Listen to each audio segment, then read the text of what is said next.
All right, what's up, everybody? We are back for another episode of the Super Rare Talk Show. Look at that.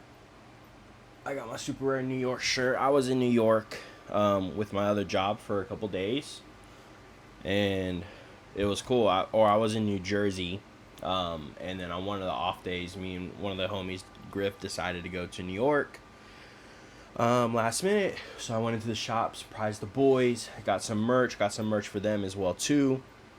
But yeah, the store was cool. It's a little hot. My boy Zach, you gotta get them some better AC though, you know. But they are moving, which is cool. Um, but yeah, it was a fun trip. We didn't do an episode last week because I was super busy with my other job out in Jersey the whole entire week, and then before that I was in Oregon, so I was traveling a bunch. But we are back for this week. This week, the week that matters, because we have a gigantic pay-per-view.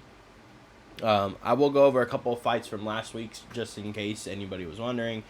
Well, if you didn't watch them, what happened, if you wanted to know my take on them.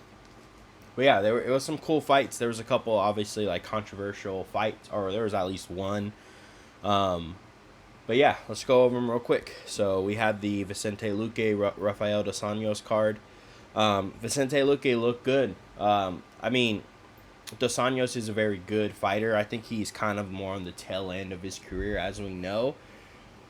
So I did expect Vicente to win, just cause he's still good. I know he lost his last fight to Bilal, and then had like that, and then got finished by somebody. I forget who it was, but had some crazy like medical issue and came back. But he's still young. He's still fighting with these top guys, and I just didn't. I didn't think that how RDA was. I just think his time is past a little bit for him to still be fighting some top guys like that, young guys that are really good. You know what I'm saying? So Vicente Luque looked really good though, because RDA is a good fighter to see where people are at, because he's literally good at everything. He does have good striking. He's southpaw, which makes him a little bit harder to deal with. His grappling wrestling is very good, and his submission game is really good. And Vicente Luque was able to control him the whole entire time. So shout out to Vicente Luque.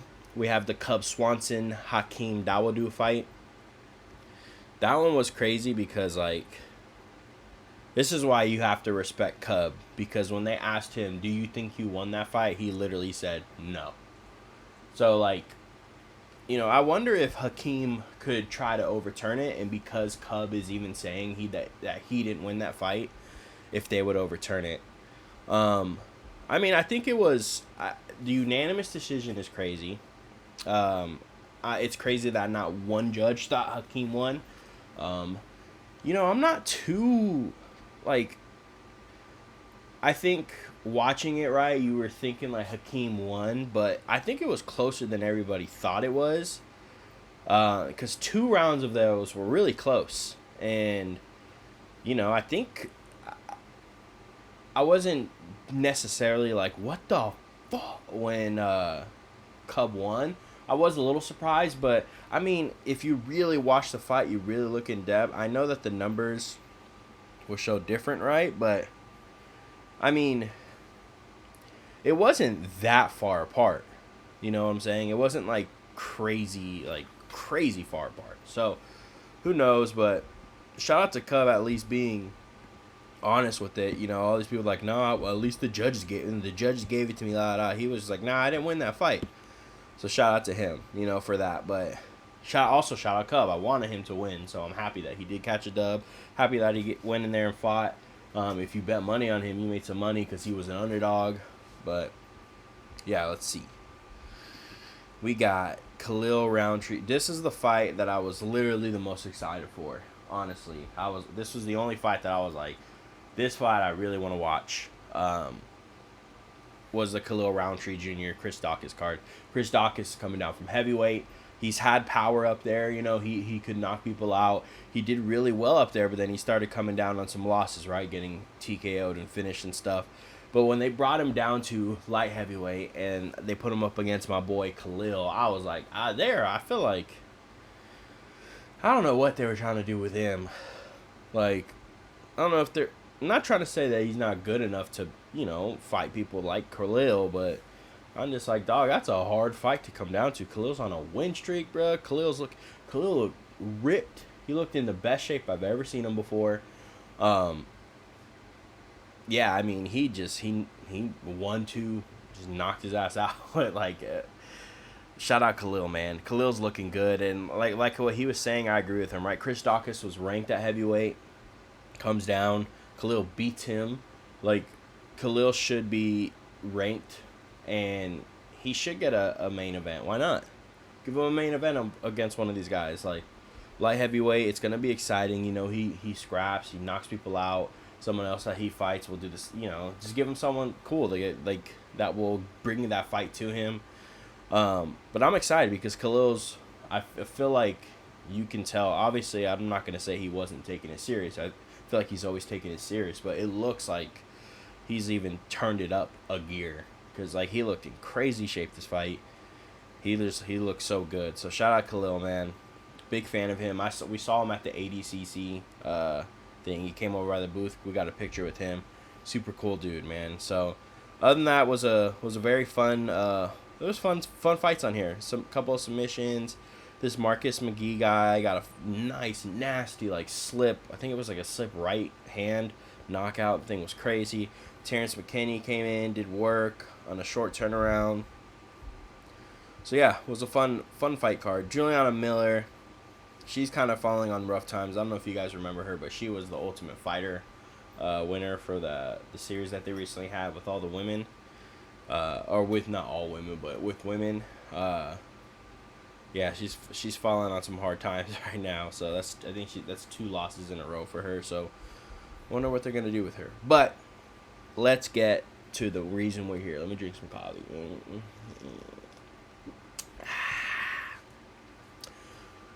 The main fight this weekend: Aljamain Sterling versus Sean O'Malley. I don't know about y'all, but this card is pretty stacked. I'm very bummed that my boy Cody Garbrandt had to pull out, but he got injured. I messaged him on Instagram just to, like, you know, send him wishes, and he kind of told me what was happening. So it's a bummer, but I hope, like I told him, pray for a speedy and healthy recovery for him. I don't know full in details what it was, but I do know kind of the gist of it, so I hope it's not crazy bad. And I hope it's something he can recover from and get back in soon, because, man, I was super excited for that fight. I thought it was a really good matchup for him, even though the guy he was fighting was, you know, he's on a little win streak and stuff, but I thought it was a really good matchup for him. So, let's pray and hope that he comes back soon and heals.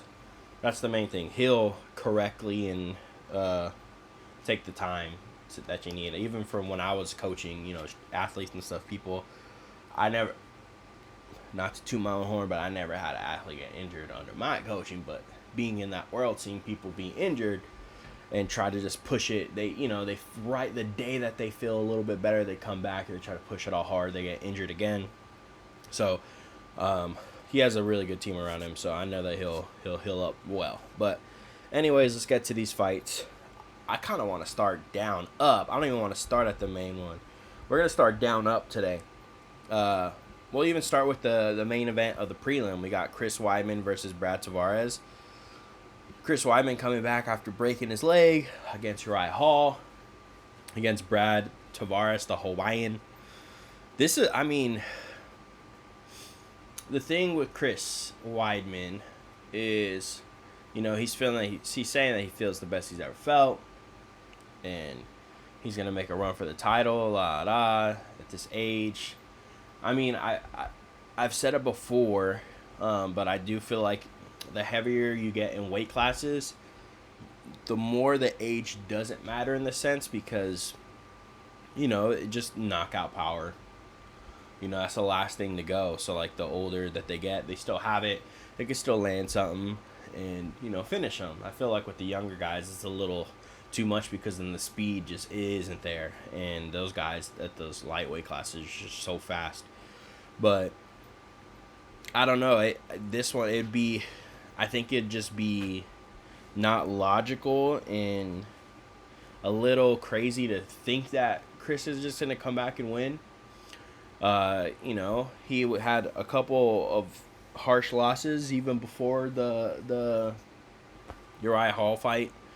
And now he's been off for 2 years. He's 39 years old. He's a little older, and he's coming back. I know Brad Tavares, didn't win his last fight and stuff, but he's still in the game. He's still doing it. He's had some really good fights against really good people. He doesn't really get finished. Like Izzy couldn't put him away. Duplessis couldn't put him away. Only one guy. I mean, from what I remember, Robert Whittaker. I'm saying that's my guy though. But yeah, I mean, it'd be cool to see Chris win. Do I think he comes back and just dominates and knocks and finishes Brad Tavares like he's saying? No. If he wins, I think it might be a decision. I really hope he can win. But as of right now, just for me being like, just putting everything in perspective, I'm going to have to go with Brad Tavares. Not necessarily that I want to, not necessarily that I don't like Brad Tavares. I just, I'm a fan of Chris. So I hope he comes back and wins. Does he? It's kind of hard. All right. We got Marlon Vera versus Pedro Munoz. Vera's coming off the loss against Sandhagen, and then Pedro Munoz is coming off the win of Chris Gutierrez, I believe, who's really good. Chris Gutierrez is really good. This fight, I'm gonna have to go with Vera, Chito Vera. I just think his length and how he fights, he fights smart, which is what costs him sometimes, because I feel like when he's fighting smart, he's starting slow, and that's then sometimes, like with someone like Sandhagen, you don't have that little grace period to kind of read what they're gonna do. Sandhagen's so good that he's gonna be able to change and he's gonna be able to adapt to anything that you start doing. So I think that was like not the best game plan for that, but I think against someone like Pedro Munoz, he's a shorter guy. He's scrappy. I know he has ground game, but I think Chito's gonna use his striking, and just kind of almost pick him apart from distance. I think he knows. I think he knows that it's only 3 rounds, so he's gonna just go in and push. He's not gonna take his time and let the fight get away from him. I think he's gonna go in and kind of do his thing from the get go. He doesn't have to worry about 2 extra rounds, and I think we're going to see a good Chito. I think losing to Sandhagen hopefully did something good for him, in the sense of he always has cardio, so he doesn't need to necessarily start so slow. He can go in and start doing work. We know he won't gas. We know that. But I think Chito's going to win this fight. Pedros is a tough dude, so I don't see him finishing him, but I do see him beating him by decision. We got Damon Blackshear versus Mario Batista. Blackshear, he just won with a twister. I don't know if you guys saw that. Just like last week. It was like 7 days ago, right? He's making a turnaround on 7 days' notice. Or he's fighting again within 7 days, which is like tying the record. So, against Mario Batista. Mario Batista is really good. I haven't drank all my coffee yet. Hold on, let me get up. Okay. Mario Batista is really good. He fights out of AZ, I believe. I think he's teammates with Sean O'Malley. This one's hard because you kind of got to go like if he did back-to-back weight cuts, how is Damon feeling? You know what I'm saying? He did just fight. He didn't really take that much damage. Mario Batista's good though, man. I just have this weird feeling that we're gonna see Damon come in and win. I think it's gonna be he's gonna do that record of 7 days notice and come in and prove that he's meant to be up there with the top. But then I also am like, but Mario Batista's good. You know what I'm saying? He could definitely has all the tools to win. His striking's good. He's a well-rounded fighter. But I think Damon's gonna be a little bit more physical. And I think him having just fought, not really taking so much damage, and then keeping his weight on check, right? Like, he didn't gain a bunch, and they were like, oh, cut all this weight, He just had fought, and then he accepted the fight like a day after or 2 days after. So, I think he's going to be ready. I think we're going to see Damon win. Honestly, I wouldn't be surprised if we see a submission. No Magny versus Ian Machado Gary. This fight is very interesting. I don't know about y'all. I can appreciate people, coming in, talking, being brash, but just like trying too much to copy. Like when people start trying too much to copy Connor, I know he's from Ireland too and stuff, but it just gets so cheesy and cringy for me. And the way that this guy talks, man, like he even said some stuff that he's carrying the weight of this pay per view. People are buying the pay per view for him. I'm like, dude, like you're not like that like famous, dog. Like I don't know, it's like weird. Like the way that he talks is like as if he is the superstar, and I'm just like, dog, like not that much people know you, dude. Like I don't know, it's cringe to me. And his biggest one that he has is against D-Rod. um it's good. It's not like you just beat this top world contender. I'm not saying that he says that, but he definitely acts like it, right? And the way he's like trying to clown Neil Magny at the press conference, and it's just like I don't. It's just so cringy. He's even saying the same stuff as Connor. Like, shoot your fucking. I'm just like, dog. You're trying too hard. Just, it's so cringe. Just the way I don't know. But anyways, he is a good fighter. He has very good speed. His stand-up's really good. But Neil Magny's good, bro. Neil Magny is really good. He's good everywhere. And like what he told Ian was like, who have you beaten? And then Neil Magny's like, I beat the guy that you brought in to help you beat me. Like, so, I mean, that's kind of true, honestly. That was funny. But Neil's good, bro. He's fought so much people. He has so much experience against top people. He's tall. He's lanky. They're both the same height. So this isn't going to be a fight where Ian's just like a lot bigger than somebody. And Neil has a longer reach than him. So it's not like he's going to have a reach advantage. Ian will have a speed advantage. I do know that for sure. His striking is very technical and good.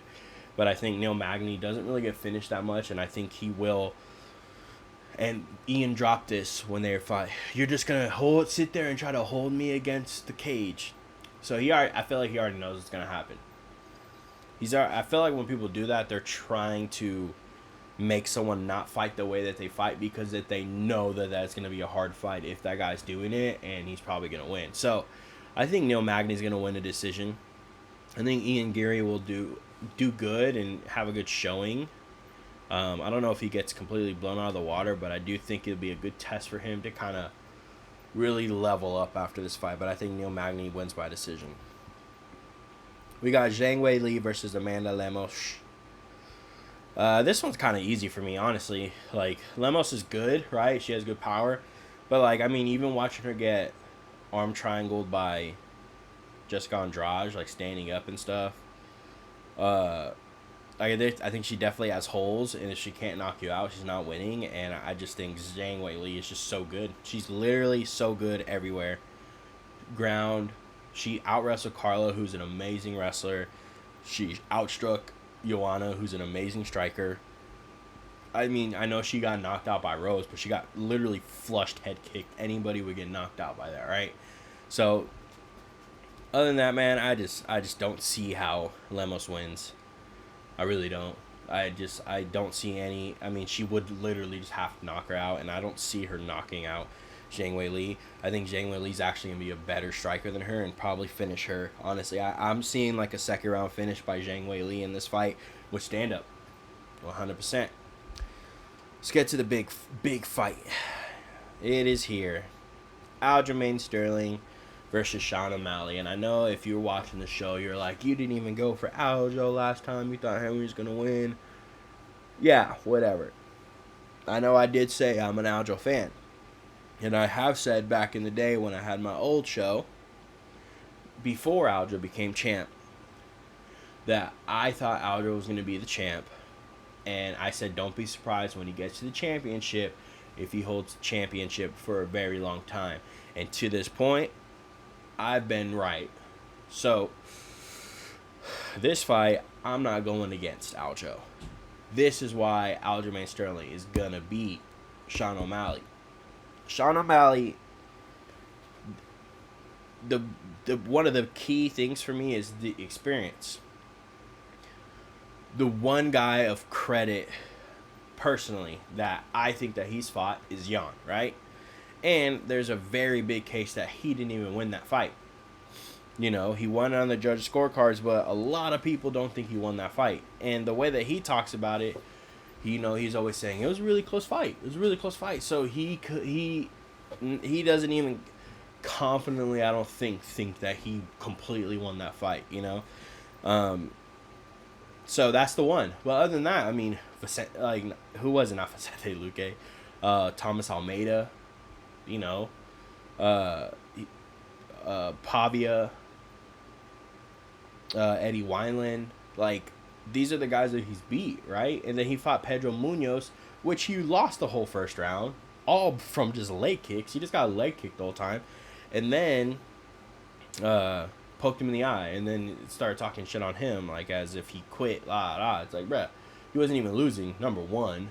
But, I don't know, some of the stuff that he says and the way that he does it, it does get a little annoying. But he is really good. His striking is unbelievable. With that Peter Yan fight, he did come in and fight Peter Yan and handled himself very well. And I think that was an eye-opener for a lot of people. Like, oh, look, he can mess with these top guys. But do I think he can beat a lot of them right now? No. I don't think he beat Yan personally. And then the Yan was able to take him down a couple times, right? Control. I mean, and now you're fighting Aljamain Sterling, who's beating all the top guys, who beat a lot of the contenders coming up, can wrestle like crazy. He's a big dude. He's very strong. Obviously, the game plan for Aljo is you don't strike with Sean O'Malley. If Aljo comes in and strikes with Sean O'Malley, he will lose. Sean O'Malley's that good at striking. Don't get me wrong. I mean, Sean O'Malley... and on all the whole top division, if they don't wrestle them and there's just striking fights, I think aside from Corey Sandhagen, he's probably winning almost all those fights. But, I mean, that's the thing with MMA. It's not just striking. And Aljamain, the big eye-opener that there should be for everybody, right, is it goes two ways. If the opponent's a lot taller than you, a lot lankier, it's usually harder to take them down, right? If the opponent's a lot shorter than you and a lot stockier than you, it's hard to take them down. And via Islam and Volk, right? He said he was surprised. Volk is so much shorter than him, but he's also very strong. And Volk was even able to get takedowns in him. So let's go back to Aljo versus Henry. Not only is Henry short, a lot shorter and stronger, and really strong. I don't want to say stronger anymore, but strong. He's also a gold medalist wrestler, Olympic wrestler. And what was Aljo able to do? He was able to defend some takedowns, and he was able to take down him. Okay? I just think, you have to go based off of those. It'd be crazy to think that Aljo won't get down Sean O'Malley. And once they're there, you got to look back on the Sandhagen fight. He went through Sandhagen like it was nothing.